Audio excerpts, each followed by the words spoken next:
तो आज हम संधि से रिलेटेड 25 इम्पोर्टेंट प्रश्नों के बारे में बात करेंगे और ये सभी प्रश्न राजस्थान सीईटी 12th लेवल एवं ग्रेजुएशन लेवल दोनों के लिए बहुत ही ज़्यादा हेल्पफुल है, इसलिए वीडियो में आप अंत तक जरूर बने रहे। तो चलो वीडियो को शुरू करते हैं।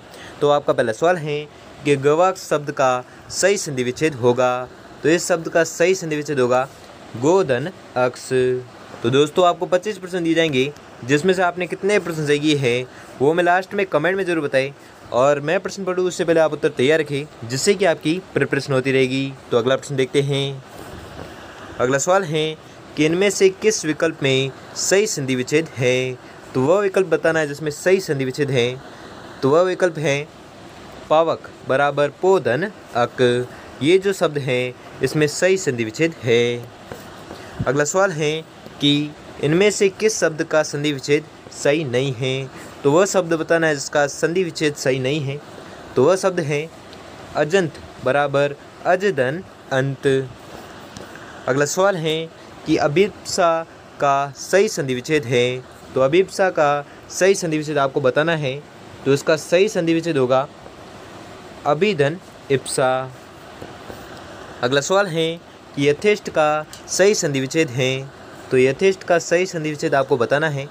तो इसका सही संधि विच्छेद होगा यथाधन इष्ट।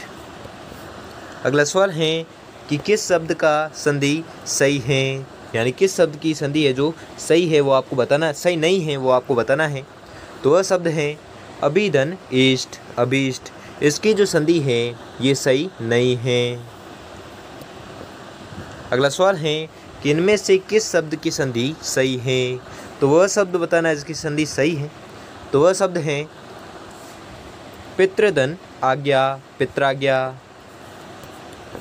अगला सवाल है कि संस्कृत शब्द का संधि विच्छेद होगा।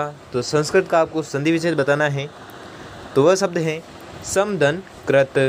ठीक है, समधन कृत जो है इसका ये जो संधि विच्छेद है ये सही है। अगला सवाल है कि विसर्ग संधि का उदाहरण है।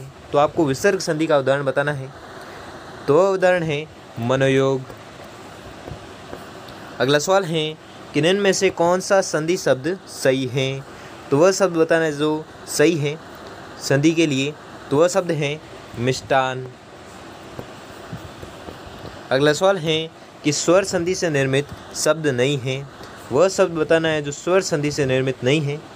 तो वह शब्द है उत्थान। अगला सवाल है कि किस समूह में यण संधि रहित शब्द हैं। वह समूह बताना है जिसमें यण संधि रहित शब्द हैं, वो आपको बताना है। तो वह समूह है पितृनुमति, यद्यपि और षडानन। ये जो समूह है ये यण संधि रहित शब्द समूह हैं। अगला सवाल है कि एक धन एक मिलकर क्या होता है। तो आपको याद रखना है एक धन एक होता है एक एक। अगला सवाल है कि स्वर संधि के कितने भेद माने जाते हैं। तो स्वर संधि के आपको भेद बताने हैं। तो स्वर संधि के भेद होते हैं 5। अगला सवाल है कि आश्चर्य में संधि है। तो आश्चर्य में आपको संधि बताने की कौन सी संधि है। तो आश्चर्य में संधि है विसर्ग संधि। अगला सवाल है कि सज्जन में संधि है। तो सज्जन में कौन सी संधि है वो आपको बताना है। तो सज्जन में संधि है व्यंजन संधि। अगला सवाल है कि निराहार में संधि है। तो इसमें 3 ही ऑप्शन है, ठीक है, ये गलती से मिसप्रिंट हो गया है, ठीक है। तो निराहार में क्या कौन सी संधि है वो आपको बताना है। तो निराहार में जो संधि है वो संधि है विसर्ग संधि। अगला सवाल है कि दुशासन में संधि है। तो दुशासन में कौन सी संधि है वो आपको बताना है। तो दुशासन में संधि है विसर्ग संधि। अगला सवाल है कि निराशा में संधि है। तो निराशा में कौन सी संधि है वो आपको बताना है। तो निराशा में संधि है विसर्ग संधि। अगला सवाल है कि देव्यागमन में संधि है। तो देव्यागमन में कौन सी संधि है वो आपको बताना है।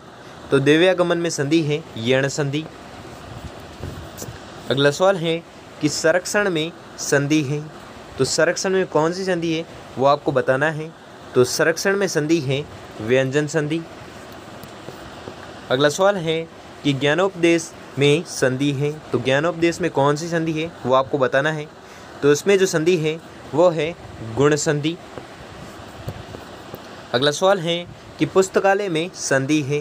तो पुस्तकालय में कौन सी संधि है वो आपको बताना है। तो पुस्तकालय में संधि है दीर्घ संधि। अगला सवाल है कि मनोबल में संधि है, तो मनोबल में कौन सी संधि है वो आपको बताना है। तो मनोबल में संधि है विसर्ग संधि। और लास्ट और अंतिम सवाल है कि इनमें से कौन सा संधि विच्छेद गलत है। तो कौन सा संधि विच्छेद है जो गलत है वो आपको बताना है। और ये जो प्रश्न है ये आपको कमेंट बॉक्स में बताना है, ठीक है। कमेंट बॉक्स में इसका उत्तर देना है, जिससे कि हमें भी पता चले कि हमारे जो क्लास को अटेंड करते हैं इनमें से कितने लोग हैं जो होशियार हैं, ठीक है। इसमें आपका मूल्यांकन हो जाएगा कि कितने प्रश्न हैं जो आपने गलत किए हैं।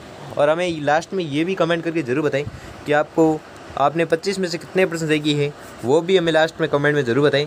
और अगर आपके लिए वीडियो थोड़ा भी हेल्पफुल साबित हुआ हो तो वीडियो को लाइक और चैनल पर नए हो तो चैनल को सब्सक्राइब कर लीजिए और बेल आइकन को प्रेस कर लीजिए, जिससे कि वीडियो की नोटिफिकेशन आपको मिलती रहेगी। धन्यवाद।